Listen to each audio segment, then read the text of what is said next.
Son zamanlar hamının dilində olan o məşhur ikiqay fəlsəfəsi nədir axı? Bəs heç düşünmüsünüz? Hər səhər sizi çarpayıdan qaldıran əsl səbəb nədir?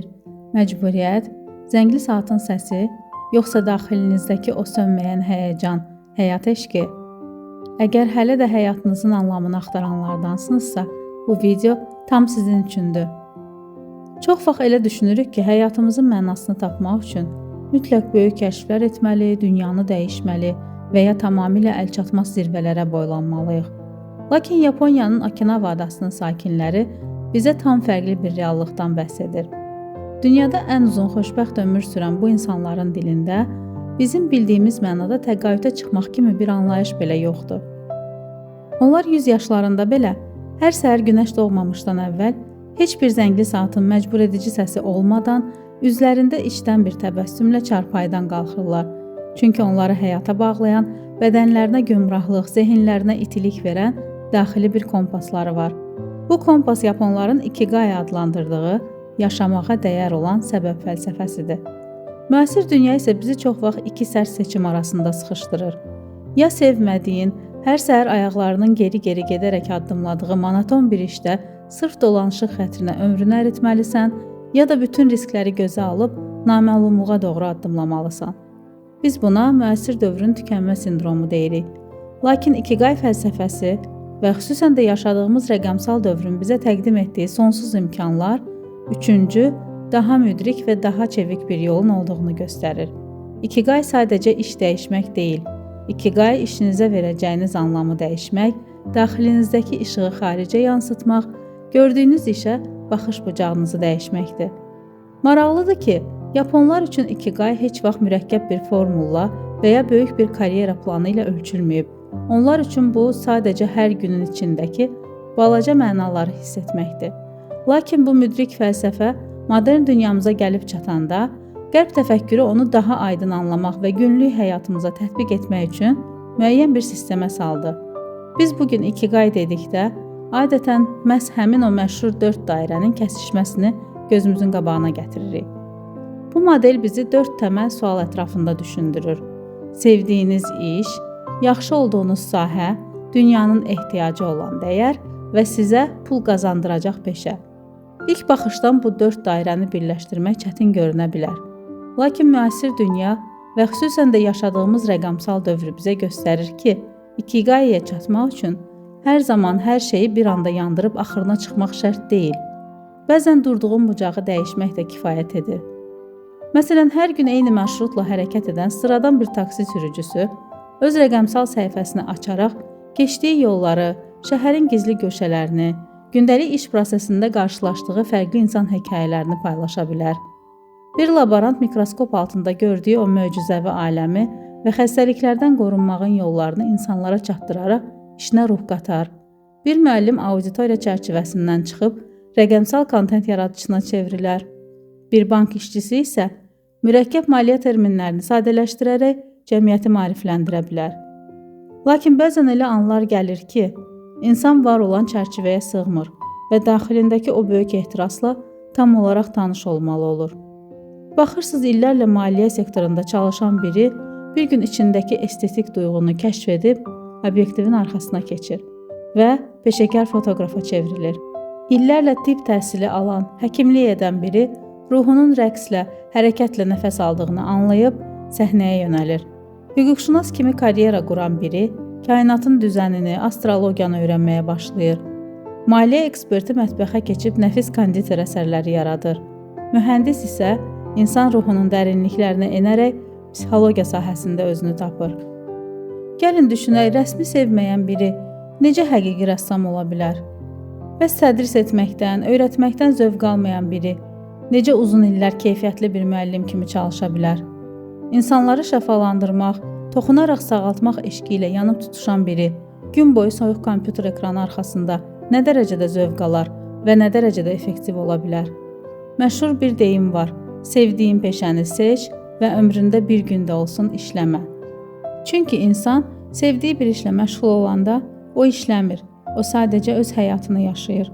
Gördüyün işə ruhunu və enerjini tam verə bilmirsənsə, orada nə həqiqi bir irəliləyiş, nə də daxili bir huzur olacaq. İnsan ancaq və ancaq ən sevdiyi, içindən gələn sahə ilə məşğul olduqda həm özü üçün, həm də cəmiyyət üçün maksimum effektiv və faydalı ola bilər. Lakin burada çox vacib bir həqiqəti unutmamalıyıq. İkiqay ifadəsinin mütləq cibimizə pul dolduran bir karyera və peşə kimi təqdim edən məhz qərb konsepsiyasıdır. Yaponların orijinal fəlsəfəsindəki ikiqay isə bank hesabımızdakı rəqəmlərlə deyil, insan ruhunun zənginliyi ilə ölçülür. Bütün sevgisini, səbrini və ruhunu övladını böyütməyə həsr edən, gələcəyə gözəl bir insan bəxş edən bir ananın gördüyü iş dünyadakı ən böyük ikiqaydır. Həyatındakı güllərə sevgi ilə qulluq edən, kimsəsiz bir heyvana sığınacaq olan və ya heç bir maddi qarşılıq gözləmədən başqalarının həyatına toxunan hər kəs əslində öz ikiqaysını yaşayır. Çünki əsl ikiqay bizim nə qədər qazanmağımızla deyil, yaşamağa nə qədər anlam qatmağımızla ölçülür. Bəs yaxşı, bütün bu nəzəriyyələri bir kənara qoyub ən vacib sualı versək, biz öz ikiqaymızın nə olduğunu necə anlaya bilərik? Çünki çox vaxt mövcud dünyada o qədər səslər, öhdəliklər və qayğılar olur ki, öz daxili səsimizi eşitməkdə çətinlik çəkirik. İkiqayını kəşf etməyin ilk sirri özümüzə doğru sualları verməkdən keçir. İçimizdəki o gizli ikiqay qığılcımını tapmaq üçün ilk növbədə zamanı unutduğumuz anlara fikir verməliyik. Saatlarla yorulmadan, aclığımızı, susuzluğumuzu belə hiss etmədən hansı prosesi izləyə və icra edə bilirik? Zamanın dayandığı, zehninizin tam olaraq bir nöqtəyə kökləndiyi o fəaliyyət hər nədirsə, orada bizim ikiqayımızın ayaq izləri var. İkinci böyük ipucu uşaqlığımızda gizlənib. Uşaqlıqda ən çox oynadığımız oyunlara bir anlıq nəzər salaq. Hələ cəmiyyətin, valideynlərin, sosial şəbəkələrin təzyiqi və gözləntiləri üzərimizə çökməmişdən qabaq, şuur altınızda adətən hansı peşə sahibi olmağı seçmişdiniz? Müəllim olub oyuncaqlarınıza dərs keçirdiniz, yoxsa nələrisə söküb yığan bir mühəndis idiniz? Uşaqlıq oyunlarımız bizim təmiz, maskasız şuur altımızın ilk və ən səmimi arzularıdır. Üçüncü vacib işarə diqqətinizdir. Günlük həyatda hansı fəaliyyətlər diqqətinizi maqnit kimi özünə çəkir? İnternetdə boş vaxtlarınızda hansı mövzular haqqında məqalələr oxuyur, hansı videoları izləyirsiniz? Və ən əsası, nəyi izləyəndə, nə haqqında danışanda və ya nəyi yaradanda daxilinizdə qəribə, izah olunmaz bir həyəcan vibrasiyası yaranır. O daxili titrəyiş bədəninizin və ruhunuzun sizə verdiyi ən aydın mesajdır. Bax, sən bura aidsən, sənin ehtirasın buradadır. Buna görə də o 4 dairəni tamamlamaq üçün hər kəsin özünə məxsus bir yolu var. Kimi mövcud işinin içində yeni bir nəfəs tapır, kimi işini saxlayaraq paralel şəkildə hobbisini inkişaf etdirib əlavə gəlir və məna mənbəyi yaradır. Kimi də tamamilə sıfırdan başlayıb evinin bir küncündən həyatını yenidən inşa edir. Hazırki rəqəmsal era bu keçidləri etmək və içimizdəki ehtirası dünyaya təqdim etmək üçün tarixdə heç vaxt olmadığı qədər əlverişlidir. Mən özüm də bu fəlsəfəni sadəcə başqalarının həyatında izləyən bir müşahidəçi deyiləm. Bir iqtisadçı olaraq müəyyən bir müddət xidmət etdiyim korporativ iş həyatından ayrılmağımın üzərindən xeyli vaxt keçib. İşin gürültüsü kəsilib özümlə tam baş-başa qaldığım o sakit saatlarda anladım ki, mənim artıq o köhnə, monoton, hər gün bir-birini təkrarlayan rutinlərə geri dönmək istəyim yoxdur. Daxilimdəki səsi dinləyəndə hiss etdim ki, məni həqiqətən həyəcanlandıran, ruhumu qidalandıran şey oxuduqlarımı, öyrəndiklərimi, insanlıq üçün, fərd üçün faydalı hesab etdiyim bilgiləri süzgəcdən keçirib insanlarla paylaşmaqdır. Məhz bu an uşaqlığıma boylandım. Xatırladım ki, mən uşaq ikən şeirlər, hekayələr yazardım. Dostlarımla oyunlar oynayanda həmişə aparıcı olmağı seçər, məktəb tədbirlərində həyəcanla aparıcı rolunu üstlənərdim.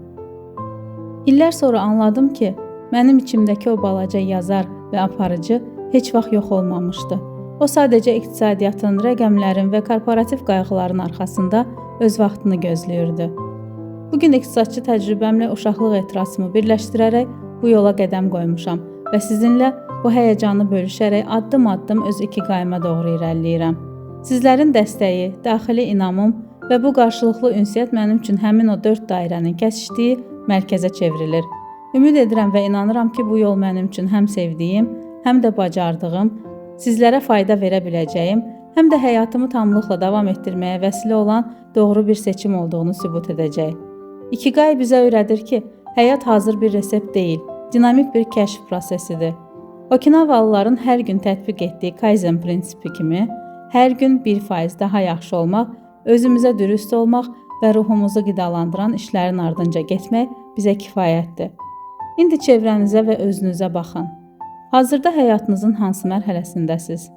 Uşaqlığınızdakı o xəyallar, yorulmadan yazdığınız, yaratdığınız, zamanı unutduğunuz anlar, daxilinizdəki o vibrasiyanı yaradan fəaliyyətlər harda qaldı? Rutinlərin sıxdığı bir nöqtədəsinizsə, bilin ki, heç nə üçün gecikməmisiniz. Balaca bir addımla, işinizə yeni bir baxış qataraq, ya da sadəcə daxilinizdəki o gizli ehtirasın arxasınca gedərək, öz ikiqay səyahətinizə başlaya bilərsiniz. Əgər siz artıq o 4 dairənin kəsişdiyi mərkəzi tapmısınızsa, hər səhər gözünüzü nə üçün açdığınızı dəqiq bilirsinizsə, nə xoş sizin halınıza. Bu bir insanın özünə bəxş edə biləcəyi ən böyük azadlıq və ən böyük sərvətdir. İkiqaysını tapmış hər bir kəsə diləyim odur ki, o daxilinizdəki qığılcım heç vaxt sönməsin. Yaradıcılıq enerjiniz, həvəsiniz və ilhamınız hər gün daha da artsın. Etdiyiniz hər bir işlə həm öz dünyanızı, həm də toxunduğunuz bütün həyatları gözəlləşdirməyə, işıq saçmağa davam edin. Çünki öz yolunu tapan bir insan, başqalarına da yol göstərən bir mayaka çevrilir. Mənim bu yoldakı addımlarım da bəlkə də hələ də axtarışda olan sizlərdən birinin öz daxili kompasını tapmasına və öz həqiqi ehtirası ilə tanış olmasına vəsilə olacaq.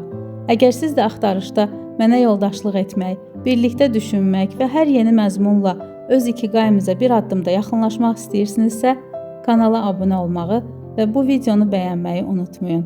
Şərhlər bölməsində öz uşaqlıq xəyallarınızı, zamanı unutduğunuz fəaliyyətləri və ya bəlkə də artıq kəşf etdiyiniz ikiqayınızı mənimlə bölüşün.